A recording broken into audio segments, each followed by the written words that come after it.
Welcome to Lori's virtual dinner party. Last week, of course, I had Coach Ray Scott and Bob Bennett on, and today we actually get to interview Emmy-award winning actor Kim Estes. I almost forgot. I don't know why. He's that guy that just shows up in the picture. And I am not Cliff Lewis, but Kim, I met you, I think 2 to 3 years ago. We were at a gifting suite in Los Angeles. In fact, I think I met you 2 years in a row at that same gifting suite. That was the first time I met you. I had won the Emmy, or was gonna win the Emmy. Right. And I didn't know it yet, but I think that was it. Yeah, and the second time, then they got to introduce Emmy Award winning actor. So Yeah. That was pretty cool. That was. But so Ray and Bob, Kim, of course, as we've been kind of talking over his bio between the three of us, wow, acting is, I don't want to say a second career because you've done so many things over the years. Maybe they're all interconnected more in business, but then to go from that to acting, I guess my first question for you is, was acting something always kind of on your mind and that you wanted to do, or was it just sort of something later on you decided you would enjoy doing? Let's go. I'll take door number 2 for 20, please. It was a thing that it wasn't on my mind. So let's go back. I grew up in Leimert Park, Crenshaw District, that area right around there, okay. Right below West Adams. So the only time I went to Hollywood was when there was a premiere going on. So maybe it was the premiere of something either in Westwood or something at the Grauman's, where you sit in line, the line would wrap around the building for hours. You remember those days. But that would be it, that's the only time I went into Hollywood. There was no other reason for me to go in there. I mean, grammar school and high school in LA, then off to college at Stanislaus State. Hollywood was not in my vision at all. So it wasn't in my vision until after I had finished. Well, I hadn't really finished, but I had 24 years working for Atlantic Richfield Company, ARPA. But even when they got bought out, I was too young to retire, so I couldn't retire. So I needed to work somewhere else, so I started consulting. And that gave me a little bit of window to start a consulting practice in environmental health, safety, corporate and social responsibility, auditing, emergency response, and crisis management. So all those things, I hung a shingle out, and it was like a foot-long shingle with all those things that I could possibly do. And but in the meantime, I said, well, this is the only break I've had. I was on a ship for 14 years in the Merchant Marines. I was, and when I had the corporate job, I was head of emergency response crisis management. So I was attached. I had a pager all the time. Anybody react to that thing? I had a pager. Yeah, I had a pager and a Palm Pilot. So, those things I had, and I had to stay in touch, but it wasn't like I had any time to do anything else. And so when I had the little break, I got the Actor's Book for Dummies, read every page, and then shotgunned my pictures and resumes off to Hollywood. Somebody bid it, accepted. Somebody bid again, and we bid again in a couple of iterations. I had an agent, and they started submitting me. So in 2004, I had my first role in a show called Commander-in-Chief with Gina Davis. And so that was my very first television role, and I was just, over the moon. Kim, was it pretty much, was there any kind of a sequence before you got into acting in that deliberate way? Was there any kind of experience or inkling or anything going on in terms of like community theater, something in school? Was there anything like that had laid the foundation, or did you really approach it, that late in the game and then took right to it immediately? Well, there were a couple of things. I guess it's the life of, what is it that I haven't done yet? Okay. So when I was down here and I was going to college, and I got a summer job in the Merchant Marines, somebody said, well, do you want to go to school and be an engineer? Well, I haven't done that yet. So I went to school to be an engineer, and then I went to sea. I hadn't done that yet. So, and I wanted to be a chief engineer, which is like the Scotty or the Geordie in Star Trek. Right. So Right. I was going, hey, there ain't too many of me in that profession. You know, Geordie, scoot over. I'm coming. And granted, there weren't any people of color in the engineering group or heading engineering groups on ships. So it was that thing I hadn't done yet. And then when I had the opportunity to, I mean, it wasn't my fault. I mean, we got bought by another company, so I couldn't retire. So it wasn't really my fault, but all those things played. But no, the closest I got to being involved, part of my, you know, when you go to college and you have to take those prerequisites anyway, before you can do anything. All those general education requirements you have to take your freshman and sophomore year before you declare your major. I took a Theater 101 class, and I had to write my own play and involve the people in the classroom. And so that was as close as I had gotten to seeing what that world was about. So it was a short play, but But I mean, talk about being thrown into the deep end of the pool. You just had to craft a play as part of the assignment? Yeah, it was 101. You know, it was theater 101. They said craft a play, make it work. I mean, everybody watches TV, but it was a great instructor.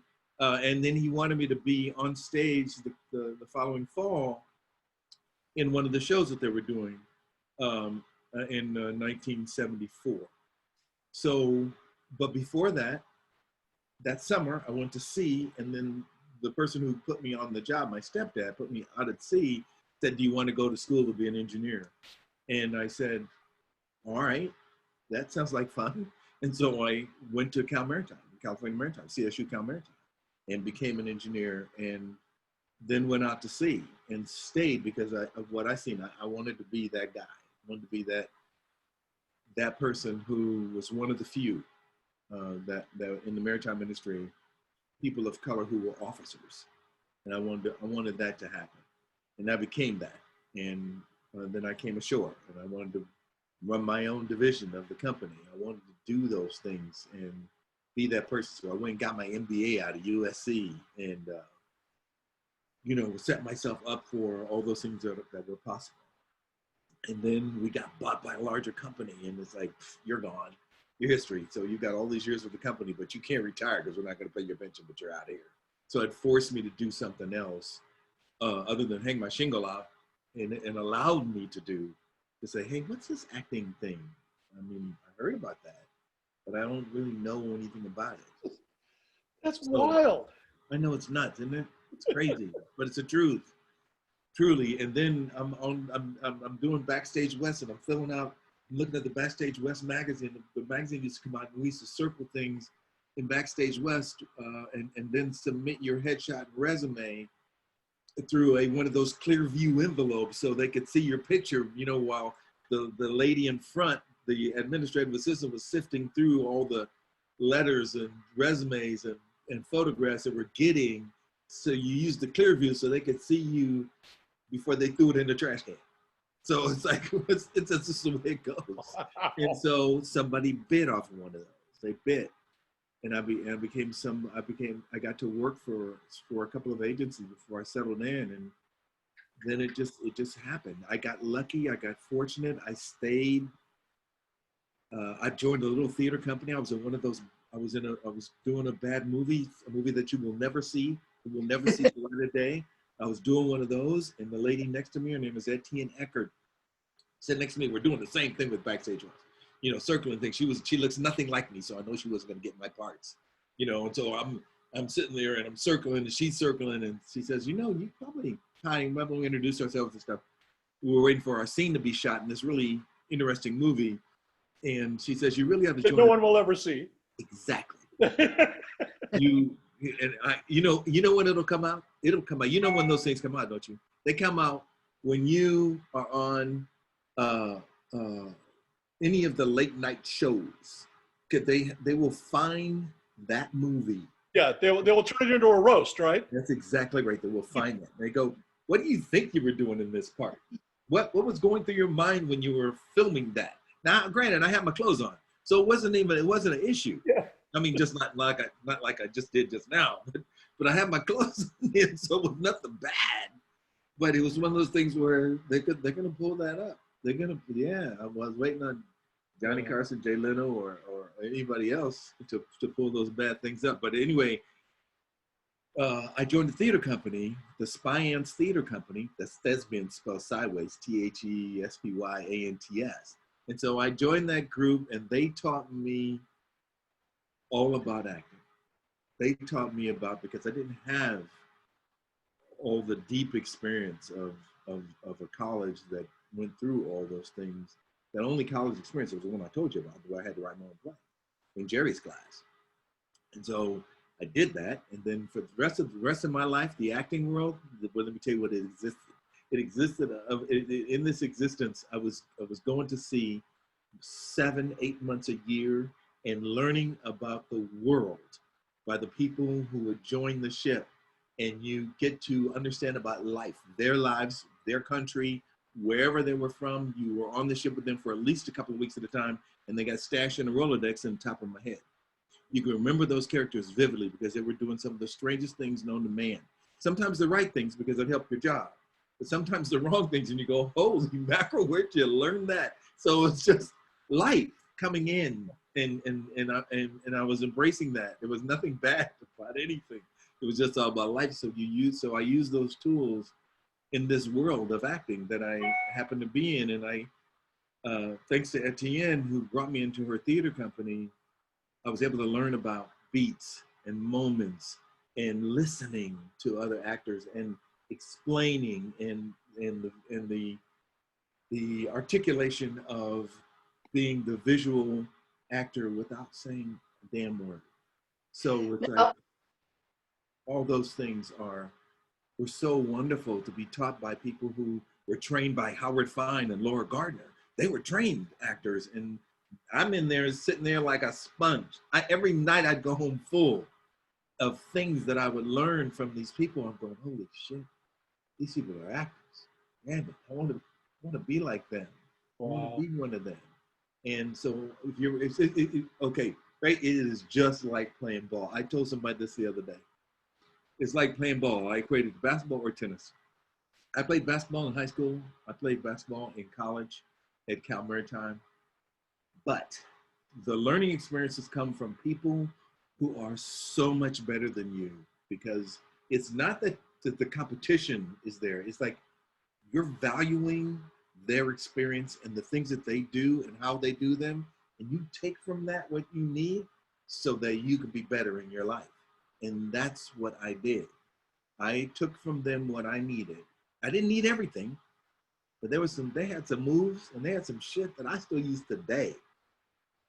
When they're on stage or when they're on camera, I still use that stuff because they're brilliant. It's like, the first Skyhook. It was like watching Elgin Baylor play. It's like you're watching magnificence, and that's how you get better, by taking all that in and using what it is that you can use. That's so, yeah. Did I answer your question? When you see people, even in almost completely unrelated disciplines to what you're doing, but if you see them doing it well, it's the old Jack Nicholson, you make me want to be a better man. I mean, that's what that's what you get from watching, from hanging out. You hope that will kind of rub off on you a little bit, just the desire and the discipline to be that good. Yeah. Well, now I'm waiting for Coach to jump in here because I know you got a lot of questions here, because that's a lot to unpack. I mean, he's done so much. Yeah, he's been around the world and back again. But I'm betting that people that listen to us, and I know Kim's like an actor. That's in his current phase of mentality. He's obviously telling us about being an actor, but being someone that has been out there. I mean, I'm just a kid from South Philly. So my experiences were like from Crenshaw, and Bob, I don't know about your background experiences. We haven't discussed that deeply yet, but being a musician, I know you have it. You have to have it. But in your background, as you assimilate into these different societies, and we talk about the disciplines that it takes and all of that. But what I'm hearing and what caught me was when you talked about being at sea for 14 years, and people have no clue of what it's like to be on an ocean and see nothing but water and see nothing but the sky, stars, the moon, the sun, and that is it. On a daily basis, that is your visual. That has to be unbelievable. It, you know, I get asked a lot, and we don't need good people. Asked, you know, how do you find your inner peace? What is that thing that drives you? Is it religion? Mm-hmm. And I tell them, I said, you know, I was at sea for 14 years. And out in the middle of that ocean, you will never feel as small in any other place. In the middle of an ocean, on a ship. Now, I was on the biggest ship in the U.S. Merchant Marines. 1,100 foot long tanker, oil tanker. 200 feet tall, 200 feet wide, 1,100 feet. That's 3 football fields. Yeah. And it carried 2.3 million barrels of oil. That's a lot of oil. That's a lot of gallons. Mm-hmm. That's a lot. And we bounced around in the Gulf of Alaska like a cork in a bathtub right underneath the faucet when you're filling it. A ship that big with that much metal bouncing around like a cork is like, it lets you know how small you are. Yeah. It lets you know how infinitesimal you are as a being on that big hunk of metal in the middle of the damn big ocean. Yeah, yeah. And if you and you do find your peace, you find your way to make your peace within yourself to guide you to down the path. And it's not one of these things like, oh Lord, let me out of here and I'll be a changed man. No, because you're living this daily. You're living this possibly for the next 48 hours, the storm is not going to stop. And so you are in it and you are dealing with that. That is your moment in time that brings you peace or an inner peace to where you hear stories, ships that big or smaller have just sunk and gone away and nobody pays attention to them. Right. So us as sailors, I would say that we do find our inner peace, and me as Kim Estes, I have had that experience or those experiences, and they have grounded me to the point to where I know who I am. Yes. And I know what's inside of me. And I'm a pretty good person. So. My brother served in Vietnam. and so I happened to work for the government, and I toured Taiwan, Okinawa, Tokyo, Guam, the Philippines. So I got a firsthand feel. I didn't get a look. Mm-hmm. You don't get a look, right? But you get a feel. Yeah. And going back to what you were saying, I was thinking about my baby brother, because when you are in the rocket's red glare and the bombs bursting in the air, I mean, Francis Scott Key did get some things right in the national anthem. And to say to a guy, what would it be like being on a ship with rockets red glare, bombs bursting in the air, or being in a paddy rice field or rice paddy, having that bare survival instinct? How do I outfit this? Mm-hmm. You know, I mean, your acting chops must be incredible when you're on stage. I had a fellow that I grew up with named Robert Hooks. And Robert Hooks is a very actor. I know you know him. I know you know him. Yeah. Because Robert is that kind of guy that would know you. Robert was from that school of real intelligentsia for the stage. And, you know, when he got it, he really, like you, when he got it, he got it. And here he is acting a couple of years out of high school in A Raisin in the Sun, which is one of the most profound pieces ever written for African Americans. That's right. Because it's very, very, very descriptive. You know, Untold Soldier Story, I thought that was the most descriptive piece I've ever seen relative to African Americans. But Bobby was in that. And we grew up together. And so I knew people like yourself. I'm expanding that again today with you, that have been in that rocket's red glare that I call it. And when that ship is bouncing around, or when those rockets are going off, there ain't nobody but you, buddy. You know, and you have to, whatever peace you make with yourself and the drive and the discipline that you develop it, just get in a foxhole or get on a bouncing ship and you will find it, you know, because you find that inner you. And I'm so much in admiration of that throughout my life as I run into people and look at how they build their lives. But their lives basically, good people, your lives are built basically through discipline and how you encountered whatever it was you encountered that gave you that discipline. And so now I really understand your acting because, man, you were bare. You were threadbare. You know, that's a great piece though that you have. And that's what I got from as you were speaking. And I understand acting, but acting is acting. You weren't acting in the ocean. And so, you know, that's just phenomenal to me. And as a kid from the Martin Luther King, Malcolm X, Bobby Kennedy, John Kennedy era, you know, I get it, you know, with acting and reality. And reality is, to me, is what you've drawn on. And it just makes your story just incredible. Thank you. Thank you. Thank you. Were you from Marcus Hook? Excuse me? You're from South Philly, right? Are you from Marcus Hook? No, I'm 16th and South. 16th South, okay. 16th and South, yeah. I'm right down to Broad Street and also to the Front Street, which is the ocean, which is the river. I'm between two rivers, the Schuylkill River and the Delaware River. So you know bookbinders, right? Yes, we just talked about it last week. Talked about it last week. Is that funny? Yeah, you're a guy that's really been to Philadelphia because that's what everybody talks about, cheesesteaks. And I always say, no, the real people that go to Philadelphia know the seafood and know bookbinders. You got it, my man. You've really nailed it. I give us big points though, because it did take us a good 20 minutes until we got to food. That's I'm gonna get there, but I'm real proud of us that we were able to get as far down the road as we did, because I eat recreationally, and so of course I'm very.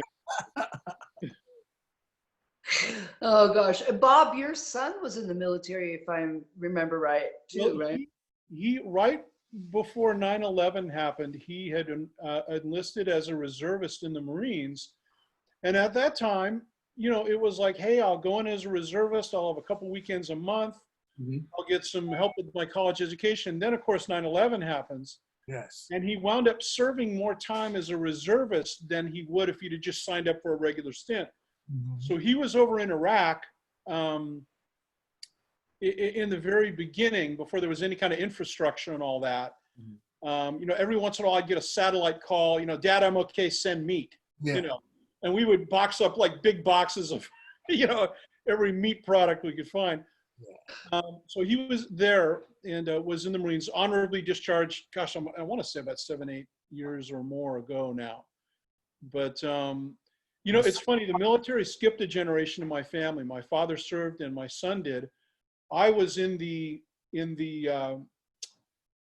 a younger, just turned 65. So I was in that thing where I had a draft number, but they were not doing, I had a lottery number, but they weren't doing the draft. Right. And my number was like number 42. So if I would have gone, I would have like really gone. Yeah. And I remember I've had the same best friend since I was 10 years old. I've known this guy closely for 55 years. We both went to see Platoon together. And we walked out of the movie going, oh, good Lord, that could have been us. Mm-hmm. You know, it was a very, very, very sobering thing. So, you know, Kim, I wanted to circle back to something you said just to acknowledge how just this one phrase kept occurring. You probably don't even think about it when you say it, but you were giving some of your background and resume, and you said, I hadn't done that yet. And I'm thinking, how many people that doesn't even drive them or occur to them, like, oh, there's this opportunity? You know, I haven't done that yet. Yeah. And, you know, I think that's an amazing thing to say, and it's an amazing mindset. Where did you pick that up? Do you have a relative or your folks or something that sort of puts you in that space where, like, you know, when something comes my way, my assessment is, you know, I haven't done that yet. Right, right. My dad is the one. So I know that he worked for many years. Well, he was in the Postal Service, and then he was a National Guard reservist, and then also he worked for 40 years for the Southern California Gas Company. But the jobs within the gas company were those things he hadn't done yet. So I remember when I was I don't think I'd gone to college, maybe my first year in college, I don't think I'd gone to Cal Maritime. I remember he got a job from working as a field assessment guy to a field planner in the office. Well, I remember going in there and he was showing me some plans on the table about what was what and what was going where. And he did say, well, I haven't done this job yet. I haven't done this thing yet. This job as being the person now who directs the people in the field, and instead of being in the field. So to him, that was, a challenge for him, and he was more than willing to accept that. And so I guess that's what life is about. I mean, I guess I could have. It's funny. We look back and we look at things that it's like I equated to this movie, and I often remember it's called Run Lola Run, where it's a strange movie where the lady leaves her apartment building and she makes a right turn. Well, the whole story goes on about what the turn she made to the right and the things that happen when she makes her right turn, and just about her life. And then they replay it. She makes a left turn.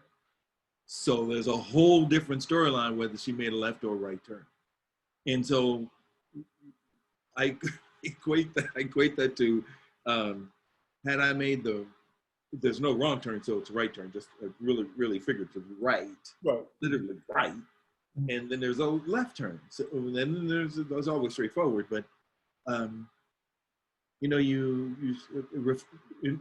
retrospect, I don't think I made any. The turns you make are the turns you make, and I for one embraced those turns. Without certain turns, whether they were left or right, would I have Emmy today? Probably not. It was just the turn. It's like, did I go to the right bad movie so that I could sit next to this person so she could tell me to join a theater company and therefore I get better at this craft? Good turn. What's the alternative? I don't go to that bad movie. I go to another bad movie, or maybe not a bad movie, maybe a great movie, and then the path goes in a different direction. But embracing those turns that you make in your life, like that, like the not done yet thing. I haven't done that. Oh, hell, that looks interesting. Let me give that a whirl. To me, that's our challenge. I mean, if we want to be challenged, we don't have to be, but if we have enough energy to pursue those challenges, and I just think that it's important that we rock it in that direction. Then you got a story to tell. I mean, hell, I don't know how many times I was on a ship and they sent us in another direction. We were supposed to go to one place, we go to another place, just because for some strange godly reason, we end up in a different location, which is a series of left and right turns. And so we all gain experiences from those turns. And I just think embracing that stuff, no regrets.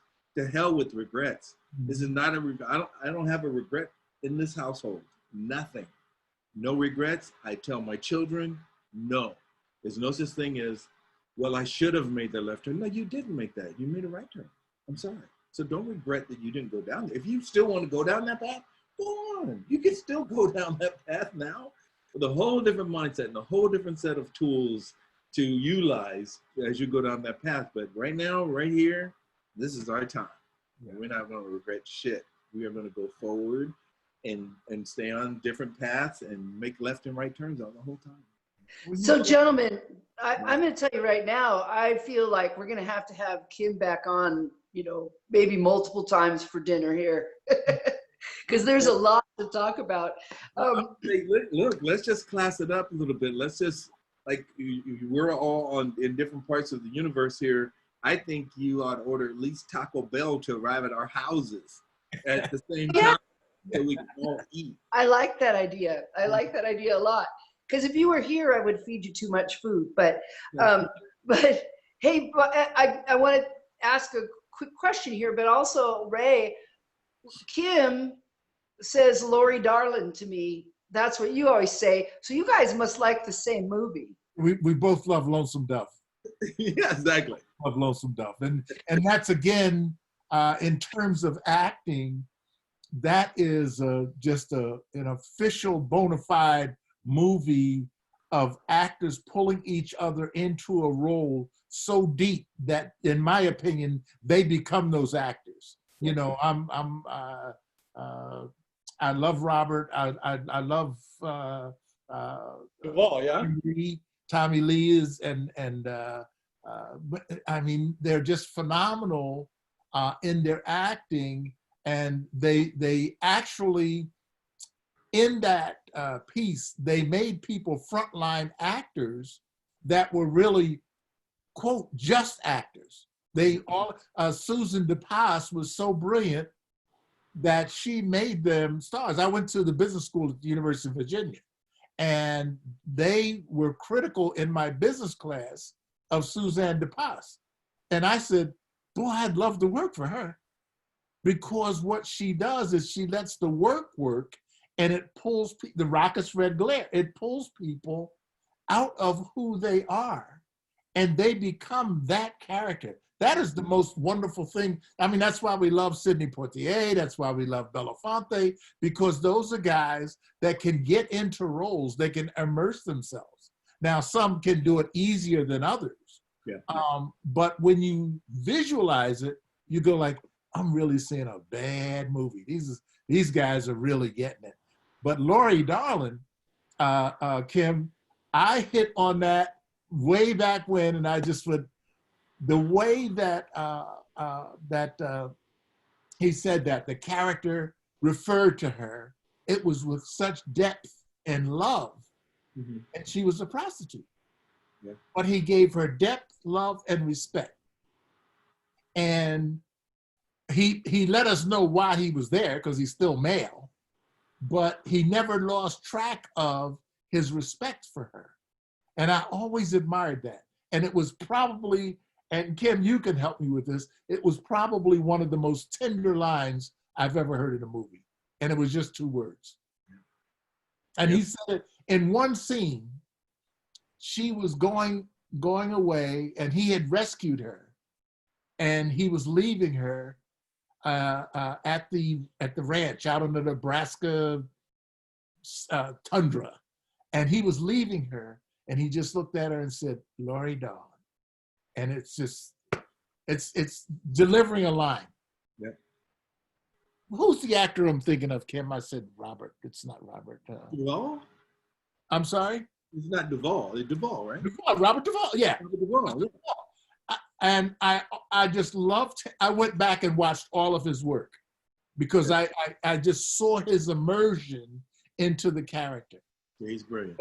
Peace and Lonesome Dove. There are so many times where he is actually so much better than the movie that he is in.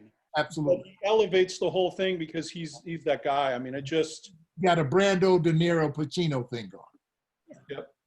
They can do that. They can elevate something that is very ordinary through their vision of the character and getting into it. They can make it an outstanding play. I know it comes under the realm of gossip, but one of my most interesting things when I'm drilling down on IMDb or something on a movie is to find out who the parts were offered to, that didn't take it, and if somebody dropped out on creative differences and stuff. I love all that information.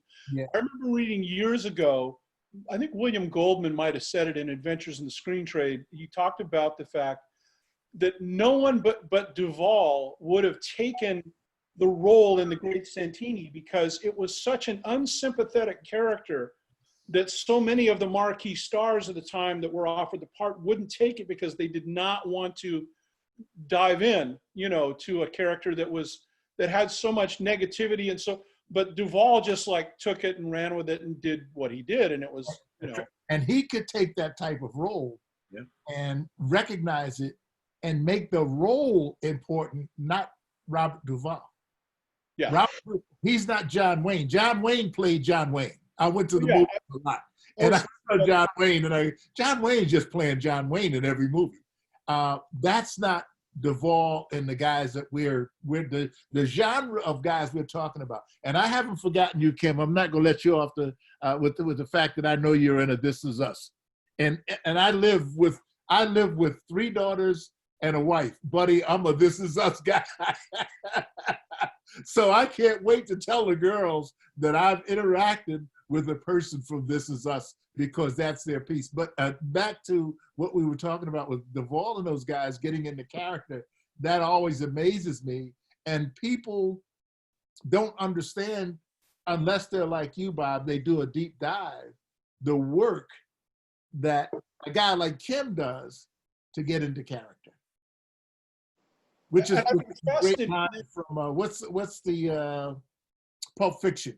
The Quentin Tarantino. Kim, you just gotta take control here. Just jump in. Yeah. Oh yeah. It is. Woo. Yeah. People I admire. You know, take Denzel and Glory. Just phenomenal work. To actually pull out all the stops on that character. To me, very admirable. Or Sidney in any of the roles. And actually the one role I like is the movie that nobody sees. It's called Brother John. Yeah. And it is a weird little independent film, I'm sure, but to watch that little film called Brother John, and watch Sidney work in that was like, whoa. When I first found out about it, I had to get it. So I think I got it. It was a VHS tape. So I had to watch it and explore that, because what a character study. I mean, it's just something that you would look at, admire, understand, and just, you could dig it deep into that hole as you want. But I think it is just, you know, getting old. And I always love, and I don't mean this in any sense of a disrespect, but just the little movies or the set pieces that are not big blockbusters, not big budget, but in their way they are perfect. They are perfect movies. They do exactly what they set out to do. They do it well. Like I was thinking as we were talking about actors, and I was racking my brain. I think I came up with it. There's a 2-person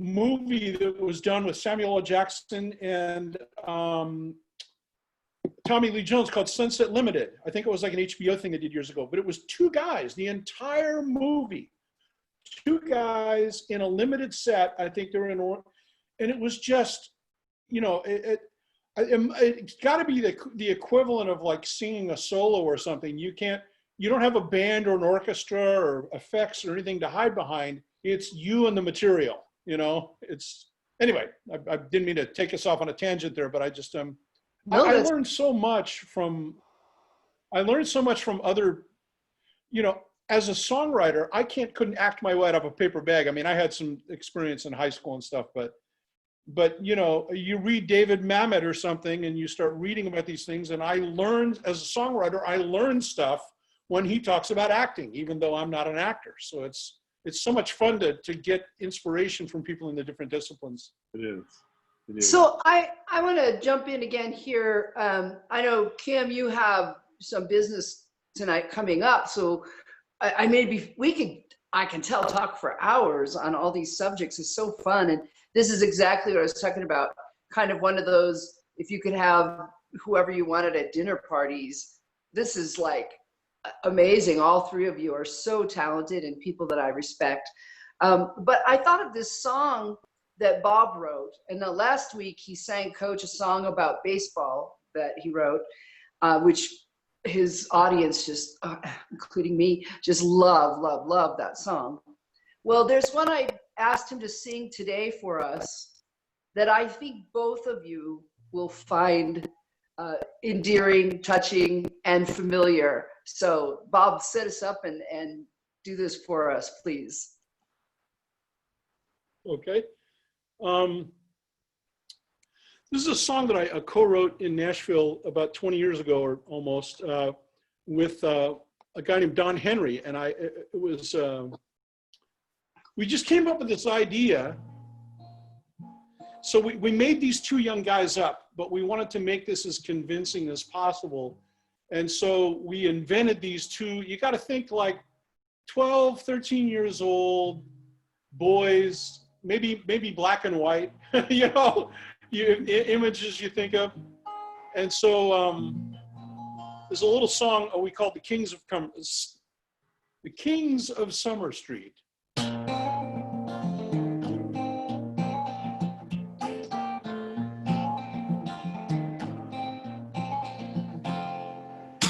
I killed my best friend in the yard today. He had it coming, war is hell. I said, I got you. And he said, no way. Then we heard my mama yell. I hate tuna, so he ate tuna. I'm more a peanut butter man. Soda slurping, the art of burping, things the girls don't understand.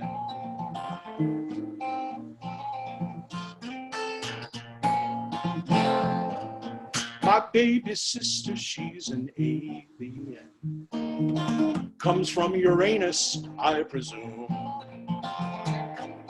We held her off with the remote control. Then we got bored and watched cartoons. I like Porky Pig. He called me a dorky pig. And so we wrestled on the floor until the voice of doom called from the laundry room. You boys go take that stuff outdoors. We are the kings of everything. Always survey everyone we meet. We are the kings of Summer Street.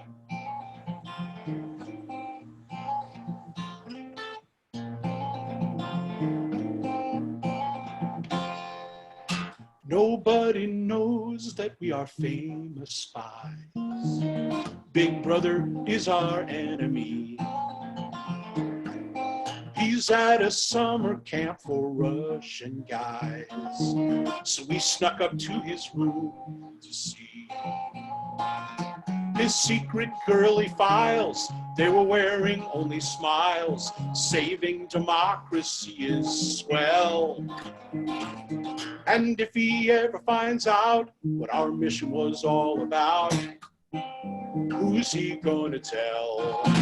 We are the kings of everything. Always survey everyone we meet. We are the kings of Summer Street. No girls allowed unless we say so. Grown-ups stick to their own crowd, but what do they know? We'll always be blood brothers, live next door to each other, ruling the kingdom of our neighborhood. Living this royal life, it's pretty good. We are the kings of everything. Always survey everyone we meet. Just him and me, as you can see. We are the kings of Summer Street. We are the kings of Summer Street.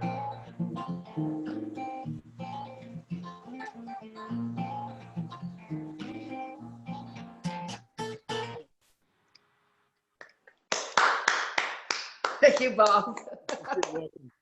Just goofing around. Just goofing Well- around. Beautiful, beautiful goof around. So that song, I'm sure, brings up, images and memories for you guys. And then next time he'll sing the second part of that song, which is really touching. But how'd you like that one, Coach? Excellent, excellent. I was thinking with the Los Angeles temperament and guests that we have of Elgin Baylor, Rudy LaRusso, Tom Hawkins, and Dick Barnett, which was my original foray in 1961 when Kim was just a baby. That's right. I was a baby, but I was a Laker watcher. Okay, all right. I was an NBA watcher, actually, totally. Yeah. Because it was on. My dad was watching them. The Lakers never could get the center to counterbalance Bill Russell, No. but they had the great floor players with Jerry and Elgin, but they just never got over the hump until Kareem came along and the Lakers are one of the few teams. The three greatest centers in their history, they traded for all three of them: Shaq, Wilt, and Kareem. Yep. None of them were drafted. None of them were developed through their system. They watched the league bring them out, and they were so good, they went out and got them. Well, the one thing you have to say about LA, though, we had Vin Scully and Chick Hearn in the same city at the same time. And You talk about listening to a game. Yeah. There were people that would go to Dodger Stadium, and they would have their transistor radios and listen to Vinny call the game while they're sitting in the stadium. That's right. It would be right here. They'd have that little earphone in their ear, or maybe it was just without the earphone, but it would be right there in their ear because they didn't give a shit what the rest of the world was talking. That's right. Oh gosh. But I love hearing Ray telling me stories about, his neighborhood growing up in Philly and, the kids playing on the street and playing basketball and using a basket for like a woven basket, right? Up on a telephone pole. Yeah, we use milk cartons. We use actual baskets. We would use anything that you could tape to a telephone pole. And we guessed at 10 feet. And Kim, what was your neighborhood like? What was it like growing up? It was good. It was that family neighborhood. We lived on a pretty busy street, Arlington, which is Wilton as you head up into Hollywood. Arlington, as you go south of Adams, is pretty busy now. It's a big traffic, but behind us is 2nd Avenue.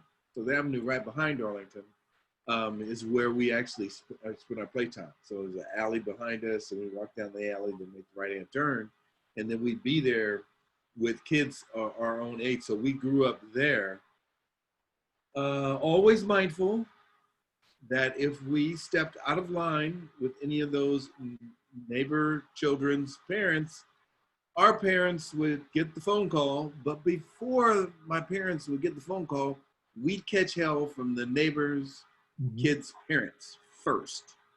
And then when we got home, we were in for a whole different dilemma because they go, well, Mrs. Gray told us that you were out there doing whatever you weren't supposed to be doing.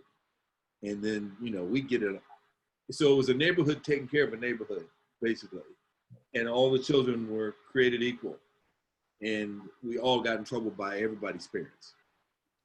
Boy, you know what? And I don't get me started here, but that is a thing of the past because Oh, absolutely. Now kids will go, "You're not my dad." When I was a kid, if you were a grown up, you were a deputized, parental stand-in. Oh yeah, No matter who you were. So if you'd be down the street screwing up, and your neighbor would call you down, and you'd say yes, sir, and you'd go home. Yeah. So that's where we grew up, and so yeah, those disappeared. I mean, I could be blocks away, and the bad part is that people would drive by. Any of the parents would be driving by, and it would be like, "Ooh, you're not supposed to be doing." It's like they'd stop in the middle of the street. You're not supposed to be doing that. You need to go home. Don't worry, your dad will have a phone call before you get there.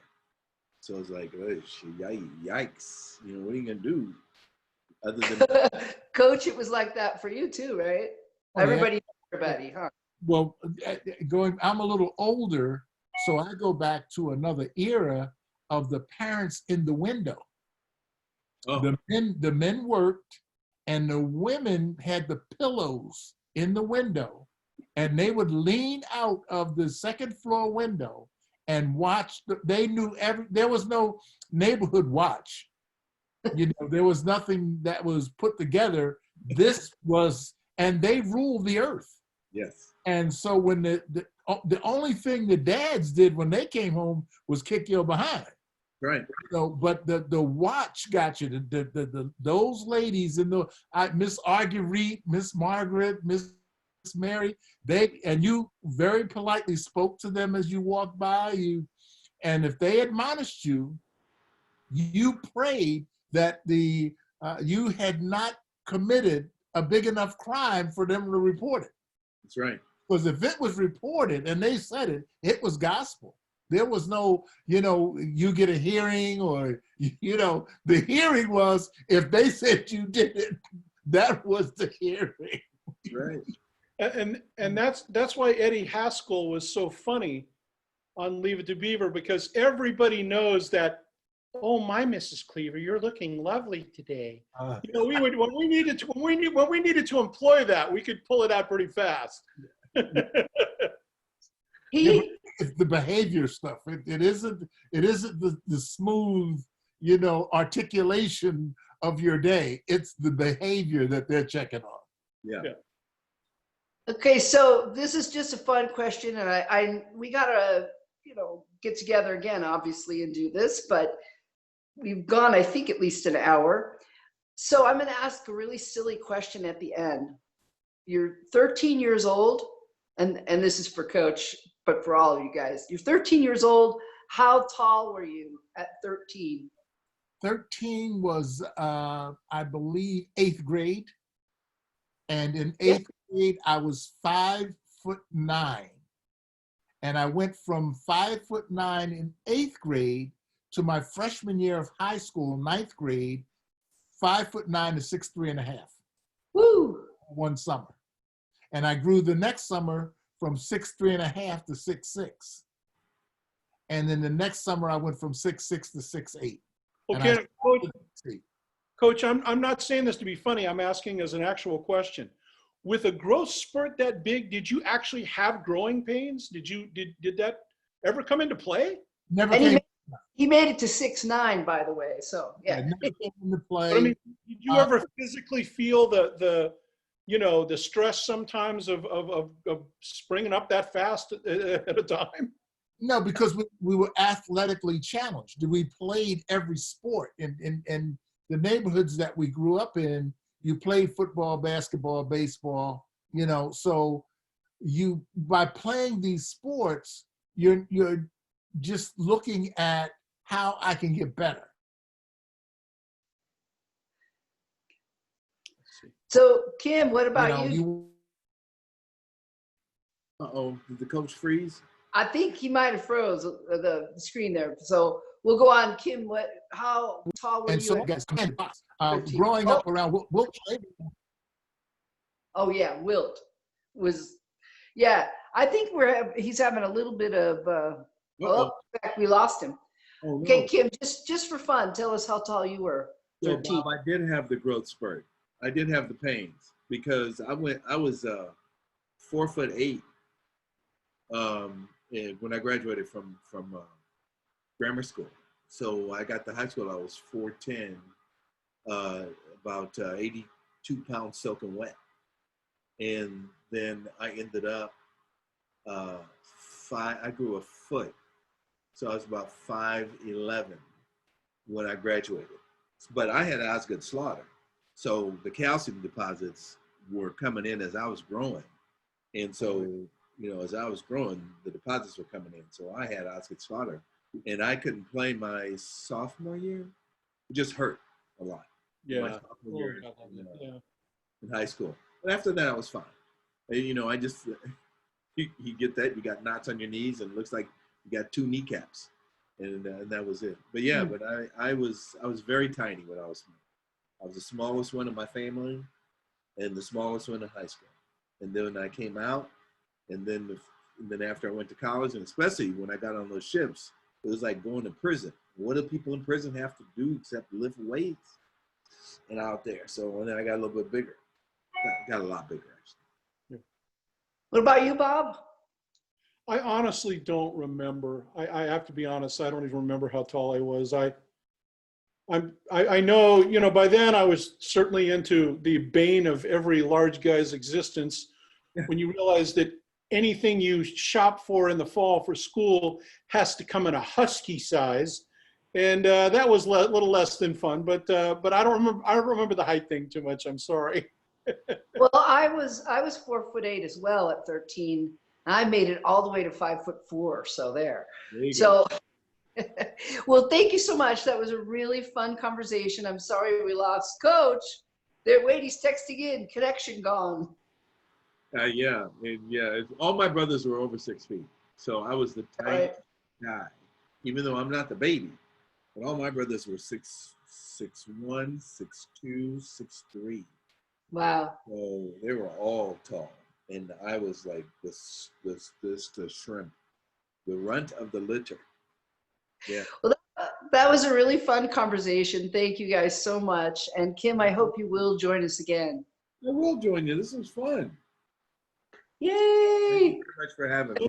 So nice to meet you, Kim. Thank you so much for entertaining maybe some of my goofy questions, but I just appreciate being able to talk to you. No, thank you very much. Thank you for having me. I really appreciate it. All right, you guys, behave yourselves. Okay. And